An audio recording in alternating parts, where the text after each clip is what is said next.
अस्सलाम वालेकुम ख़वातीन व हज़रात, यहाँ पर आपको बहुत बड़ी और अहम ब्रेकिंग न्यूज़ से आगाह करते चले। पाकिस्तान में ईद उल अज़हा का चांद कब नजर आएगा और पाकिस्तान में ईद उल अज़हा किस तारीख को मनाई जाएगी। हुकूमत पाकिस्तान ने एक बड़ा ऐलान कर दिया है।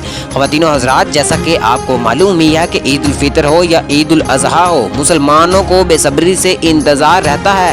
ख़वातीन व हज़रात, बकरा ईद पाकिस्तान में कब मनाई जाएगी, आज की छोटी सी वीडियो में हम आपको मुकम्मल सबूत के साथ बताने वाले हैं। इस वीडियो को आखिर तक लाजमी देखते रहिएगा। वीडियो में आगे बढ़ने से पहले वीडियो को लाइक कर दें। मजीद अपडेट देखने और सुनने के लिए चैनल को सब्सक्राइब कर दें। ख़वातीन हज़रात और प्यारे पाकिस्तानी, आपको बताते चलूँ कि महकमा मौसमियात की रिपोर्ट के मुताबिक, हुकूमत पाकिस्तान के ऐलान के मुताबिक और इंटरनेट के कैलेंडर के मुताबिक पाकिस्तान में ईद उल अज़हा जो है वो 9 और 10 जुलाई 2022 को मनाई जाने का इम्कान है। ख़वातीन हज़रात, आपको बताता चलूँ कि महकमा मौसमियात का कहना है कि पाकिस्तान में ईद उल अज़हा जो है वो 9 जुलाई 2022 को मनाई जाएगी, जबकि हुकूमत पाकिस्तान का ये कहना है कि पाकिस्तान में ईद उल अज़हा का जो ऐलान है वो 10 जुलाई 2022 का किया गया है।